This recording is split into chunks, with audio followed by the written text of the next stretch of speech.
Hi, good evening. Welcome to SNP learn point. ఈరోజు మనం మన చాప్టర్ 3 మ్యాగ్నెటిజం గురించి డిస్కస్ చేస్తున్నాం. ఇక్కడ మనం కవర్ చేయాల్సిన సిలబస్ ఏంటంటే magnetic materials and their properties, laws of magnetism, అందులో ఎలక్ట్రోమాగ్నెటిక్ ఇండక్షన్. ఇక్కడ చాప్టర్ 3లో మనం మ్యాగ్నెటిక్ మెటీరియల్స్ అండ్ ప్రాపర్టీస్ గురించి ఫస్ట్ డిస్కస్ చేద్దాం. Okay, what is magnetism? ఇప్పుడు మ్యాగ్నెటిజం అనగానే మనకి జనరల్ లైఫ్లో ఎవ్రీడే లైఫ్లో మనకి అబ్జర్వ్ చేసేది ఏంటంటే కంపాస్ ఒకటి, మనం చిన్నప్పుడు ఆడుకున్న మ్యాగ్నెట్స్ ఒకటి, మన ఎక్కడికి వెళ్ళినా జనరల్గా మనం వాడుతున్న ప్రతి వస్తువులో మ్యాగ్నెటిక్ ఫీల్డ్ అనేది ఉంటుంది. అసలు మ్యాగ్నెట్స్లో త్రీ టైప్స్ ఉంటాయి. ఒకటి డయామాగ్నెట్ అని, పారామాగ్నెట్ అని, ఫెర్రోమాగ్నెట్ సబ్స్టెన్సెస్ అని ఉంటాయి. అవి కూడా డిస్కస్ చేద్దాం. జనరల్గా మన మ్యాగ్నెటిజం అంటే ఏమంటామంటే, ఏదైతే ఐరన్ని కానీ, కోబాల్ట్ కానీ, నికెల్ కానీ, ఐరన్ కాంపౌండ్ ఉన్న ఏ రకమైన వస్తువుని కానీ అట్రాక్ట్ చేసుకుంటుందో, అట్రాక్షన్ అంటే అందులో ఉన్న ఎలక్ట్రాన్స్ అనేది కదలిక జరిగినప్పుడు అట్రాక్ట్ చేసుకోవడం జరుగుతుంది, కాబట్టి దాన్ని మ్యాగ్నెటిజం అంటాం. మన ఎర్త్కి కూడా మ్యాగ్నెటిజం ఉంది, అందుకనే పైకి ఇసిరేసిన ఏ వస్తువైనా కింద పడుతుంది. So it is attracting the object. ఎప్పుడు ఎస్కేప్ వెలాసిటీ వరకు, ఆ ఎస్కేప్ వెలాసిటీతో మనం విడుదల చేస్తే అప్పుడు మన భూమి మీదకి రాకుండా స్పేస్లోకి వెళ్ళిపోతుంది. అదొక కండిషన్ అనుకోండి, అది వేరే విషయం. ఇప్పుడు జనరల్గా అయితే మ్యాగ్నెటిజం అనేది ప్రాపర్టీ ఏది, ఐరన్ కానీ, కోబాల్ట్ కానీ, నికెల్ కానీ ఆర్ ఐరన్ కాంపౌండ్స్ని అట్రాక్ట్ చేసే ఒక ప్రాపర్టీ మ్యాగ్నెటిజం అంట. ఇది చూడండి, మనం కంపాస్లో north pole, south pole, east pole, west pole అంటే డైరెక్షన్స్ ఉన్నాయి. ఇప్పుడు నార్త్ పోల్, సౌత్ పోల్ ఉన్నది చాలా ఆటోమేటిక్గా ఇటు సైడ్ ఉన్నది ఈస్ట్ అయితే ఇది వెస్ట్ ఉంటుంది చూడండి. అయితే జనరల్గా మనం ఇప్పుడు కనిపెట్టాం కానీ మన హ్యూమన్ కైండ్ స్టార్ట్ కాకముందే, మన మానవ జన్మ స్టార్ట్ కాకముందే మ్యాగ్నెటిజం అనేది ఉన్నది. సో కొన్ని ఐరన్ ఆక్సైడ్స్ కానీ, కొన్ని మ్యాగ్నెటైట్ అని, మనం కనిపెట్టిన తర్వాత లోడ్ స్టోన్ అని, ఇలాంటి వాటికి కొంత మ్యాగ్నెటిక్ ప్రాపర్టీస్ అనేవి ఉండేవి. అయితే మనం ఇప్పుడు నావిగేషనల్ డివైస్ కంపాస్ యూజ్ చేస్తున్నాం కదా, ఇది నావిగేషన్ కోసం బోట్స్లో, షిప్స్లో వెళ్ళే వాళ్ళకి ఎక్కువ ఉపయోగపడుతుంది, ఏ డైరెక్షన్ వెళ్తున్నాం అనేది తెలుసుకోవడానికి. అయితే జనరల్గా ఒక మ్యాగ్నెట్ అనేవి చాలా రకాలు ఉంటాయి. ఒక రకంగా బార్ మ్యాగ్నెట్, ఇది బార్ మ్యాగ్నెట్ అనుకుంటే, ఇది నార్త్ పోల్, ఇది సౌత్ పోల్ అనుకున్నాం. అంటే నార్త్ డైరెక్షన్ ఆ పోల్స్ అంటాం అనమాట. మ్యాగ్నెట్కి ఒక పోల్ నార్త్ పోల్, ఒకటి సౌత్ పోల్ అనుకుంటే, ఎప్పుడైనా మ్యాగ్నెట్లో మ్యాగ్నెటిక్ ఫ్లక్స్ లైన్స్ అంటే దాని యొక్క తరంగాలు, ఫ్లక్స్ లైన్స్ అనేవి నార్త్ నుంచి సౌత్కి ఏమో బయట నుంచి వెళ్తాయి. అదే మ్యాగ్నెట్ లోపల మాత్రం సౌత్ నుంచి నార్త్కి వెళ్తాయి. ఓకేనా, అది ఒకటి గుర్తుపెట్టుకోండి. మనకి కొన్ని రకాల మ్యాగ్నెట్స్ ఉన్నాయి. సిలిండ్రికల్ బార్ మ్యాగ్నెట్ అని, రెక్టాంగులర్ బార్ మ్యాగ్నెట్ అని, alnico bar magnet, horse shoe magnet, ring magnet అనేవి ఉన్నాయి. ఇది మనం ఆడుకుని గుర్తు తెచ్చుకోండి. అయితే ఇందులో చూడండి, ఏదైనా మ్యాగ్నెట్ చుట్టూ ఫీల్డ్స్ ఉంటాయి చూడండి, అంటే దాని యొక్క పరిధి, అట్రాక్ట్ చేసుకునే ఒక పరిధిని దాన్ని ఫీల్డ్ అంటాం. ఆ వేవ్స్ని ఉన్నాయి కదా, ఆ ఫీల్డ్ లైన్స్ ఉన్నాయి చూడండి, వాటి ఫ్లక్స్ లైన్స్ అంటాం, ఫ్లక్స్ అంటాం అన్నమాట. ఓకేనా. అయితే ఇప్పుడు చూడండి, జనరల్గా ఐరన్కి సంబంధించిన ఐరన్ పొడి మొత్తం అక్కడ పోసి ఒక బార్ మ్యాగ్నెట్ పెడితే నార్త్ పోల్ దగ్గర, సౌత్ పోల్ దగ్గర కాన్సన్ట్రేట్ అవుతాయి. అప్పుడు అయినప్పుడు చూడండి, ఏ ఒక్క లైన్స్ కూడా ఇంటర్సెక్ట్ కావు. నేను చూపిస్తాను ఒకసారి. జనరల్గా మనం ఎలక్ట్రిక్ ఫీల్డ్ తెలుసు కదా, ఎలక్ట్రిక్ ఫీల్డ్లో ప్లస్ మైనస్ అంటాం, దాన్ని ప్లస్ మైనస్ని డైపోల్ అంటాం, అది ఎలక్ట్రిక్ డైపోల్. అదే నార్త్ సౌత్ని మ్యాగ్నెటిక్ డైపోల్ అంటాం. అంటే ఈ అనాలజీ అంటే దీన్ని కంపేర్ చేస్తుంటాం.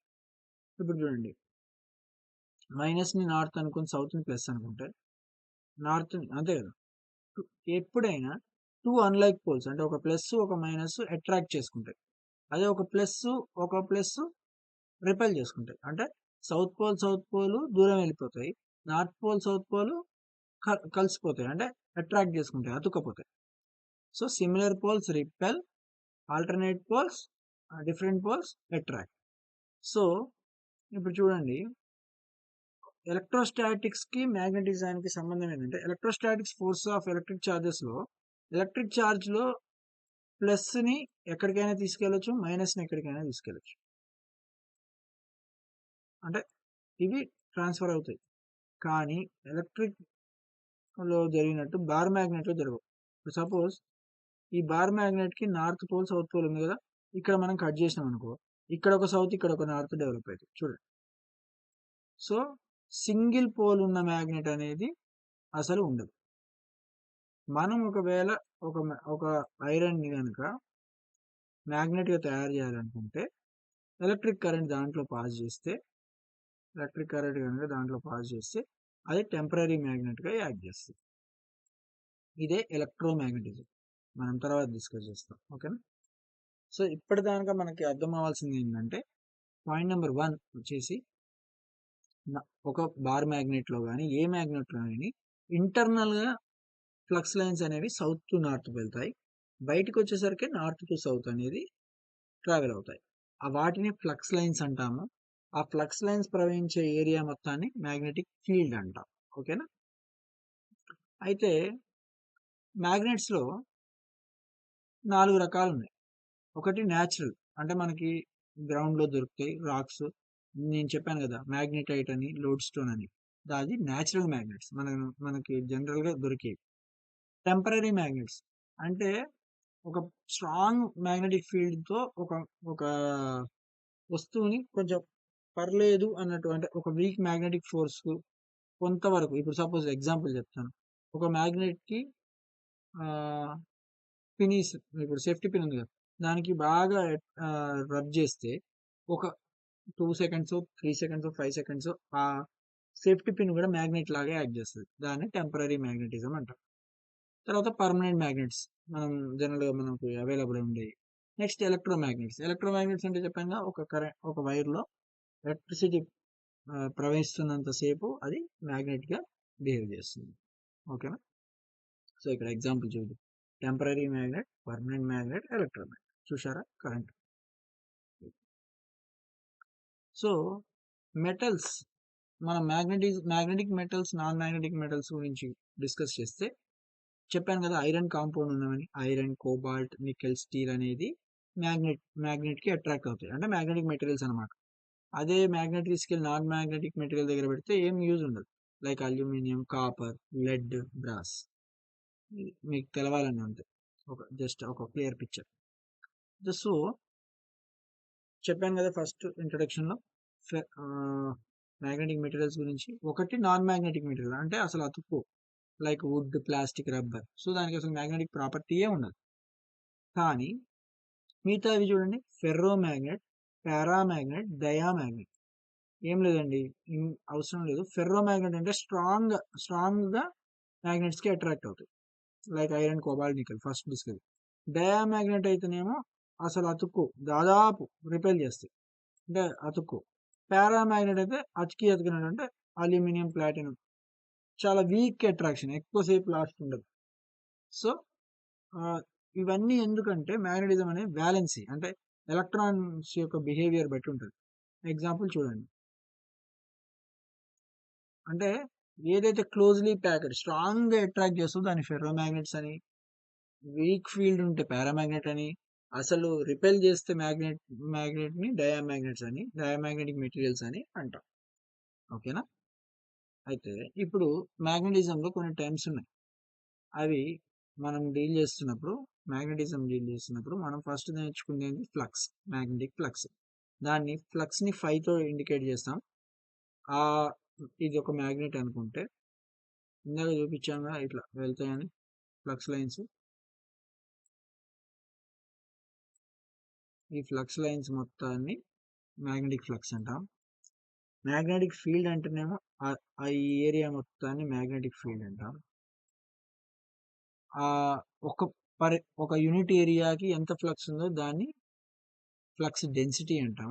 చూడండి, ఒక ఏరియా తీసుకుంటే 1 సెంటీమీటర్ తీసుకుంటే ఎంత ఫ్లక్స్ ఉందనేది చెప్పేదే మ్యాగ్నెటిక్ ఫ్లక్స్. ఆ ఫ్లక్స్ని టెస్లా కానీ వెబర్ పర్ మీటర్ స్క్వేర్ ద్వారా కొలుస్తాం అనమాట. తర్వాత పెర్మియబిలిటీ. ఇప్పుడు చూడండి, పెర్మియబిలిటీ అంటే ఏదైనా ఒక మెటీరియల్ మ్యాగ్నెటిక్ ఫీల్డ్ని దాని ద్వారా ఎలో చేస్తుంది, అంటే ఎలో టు అట్రాక్ట్ అనేది పెర్మియబిలిటీ మీద డిపెండ్ అయి ఉంటుంది అనమాట. ఓకేనా. మ్యాగ్నటైజేషన్ ఆర్ ఎంఆర్ఐతో డినోట్ చేస్తాం. మ్యాగ్నటైజేషన్ అంటే ఏం లేదు, మ్యాగ్నెటిక్ మూమెంట్ అంటే దాని యొక్క స్ట్రెంగ్త్. మ్యాగ్నెటిక్ మూమెంట్ అంటే ఏం లేదండి, దాని యొక్క ఫీల్డ్ స్ట్రెంగ్త్ ఎంత, ఆ వాల్యూమ్కి అంత వాల్యూమ్కి ఎంత మ్యాగ్నెటిక్ స్ట్రెంగ్త్ ఉంది, డైరెక్షన్ విత్ డైరెక్షన్, దాన్ని మ్యాగ్నటైజేషన్ అంటాం. ఓకేనా. ఇది బ్రీఫ్గా చెప్పాను, ఇక్కడ ఫార్ములాస్ చూపిస్తాను. ఓకేనా. చూడండి, ఇది మొత్తం మ్యాగ్నెటిక్ ఫీల్డ్. ఆ మ్యాగ్నెటిక్ ఫీల్డ్ని ఎలా రిప్రజెంట్ చేస్తాం, బీతో. B is equal to F by QV sine theta, లేదా F is equal to B QV sine theta అని గుర్తుపెట్టుకోండి. ఫ్లక్స్ అంటే చెప్పాను కదా, phi is equal to BA. అదే B is equal to 5/A అన్నా అదే, phi is equal to BA అన్నా అది. నెక్స్ట్ డెన్సిటీ అంటే ఏంది, ఫ్లక్స్ పర్ యూనిట్ వాల్యూమ్, అంటే ఆ ఫార్ములానే ఇక్కడ పెడుతున్నాం, B is equal to 5/A. ఓకేనా. మ్యాగ్నటైజేషన్ అంటే చెప్పాను కదా, net magnetic dipole moment per unit volume, B is equal to mu M అండి. అయితే మ్యాగ్నెటిక్ పెర్మియబిలిటీ అనేది ఒక టర్మ్. ఇవన్నీ టర్మ్స్, ఇవి గుర్తుపెట్టుకుంటే చాలు, కానీ అసలు ఏందనే కాన్సెప్ట్ కూడా తెలుసుకోవాలి. మ్యాగ్నెటిక్ పెర్మియబిలిటీ అంటే ఏం లేదు, మనం B is equal to mu H అన్నప్పుడు మ్యూ అనేది పెర్మియబిలిటీ. ఆ పెర్మియబిలిటీ యొక్క వాల్యూ ఎంత ఉంటుందో దాన్ని బట్టి మ్యాగ్నటైజేషన్ ఫెర్రోమ్యాగ్నెటా, డయామ్యాగ్నెటా, పారామ్యాగ్నెటా అని మనం దాన్ని డిసైడ్ చేయొచ్చు. అంటే ఆ మెటీరియల్ యొక్క మ్యాగ్నెటిక్ స్ట్రెంగ్త్, మ్యాగ్నెటిక్ ఎలో చేసే శక్తిని మ్యూ అనేది డిసైడ్ చేస్తుంది. So ratio of magnetic induction to magnetic field intensity. అదే మ్యాగ్నెటిక్ ససెప్టబిలిటీ అంటే, మ్యాగ్నెటిక్ ససెప్టబిలిటీ అంటే ఇంటెన్సిటీ ఆఫ్ మ్యాగ్నటైజేషన్ కి, అంటే ఎం అని కూడా అనొచ్చు ఇక్కడ, ఐ కానీ ఎం కదా, ఇంటెన్సిటీ ఆఫ్ మ్యాగ్నటైజేషన్ కి మ్యాగ్నెటిక్ ఫీల్డ్ ఇంటెన్సిటీకి రేషియోనే మ్యాగ్నెటిక్ ససెప్టబిలిటీ. అయితే అసలు ఇంటెన్సిటీ ఆఫ్ మ్యాగ్నటైజేషన్ అంటే ఇందాక చెప్పాను కదా, స్ట్రెంగ్త్. అంటే ఒక నాన్ మ్యాగ్నెటిక్ మెటీరియల్ని మెటీరియల్గా కన్వర్ట్ చేయడానికి పట్టే స్ట్రెంగ్త్నే ఇంటెన్సిటీ ఆఫ్ మ్యాగ్నటైజేషన్ అని అంటాం. ఓకే. చూడండి, మ్యాగ్నెటిక్ పెర్మియబిలిటీ అన్నప్పుడు ఇలా ఉన్నప్పుడు ఏదైనా ఒక మెటీరియల్ తీసుకుందాం, ఐరన్ తీసుకుందాం. ఐరన్కి మ్యూ అనేది గ్రేటర్ దాన్ 1 ఉందనుకోండి, అంటే ఇట్లా లీనియర్ ఉందనుకోండి, అది మ్యాగ్నెటిక్ మెటీరియల్ అని అర్థం. అదే లెస్ దాన్ 1 ఉందనుకోండి, డయామ్యాగ్నెట్ అని అర్థం.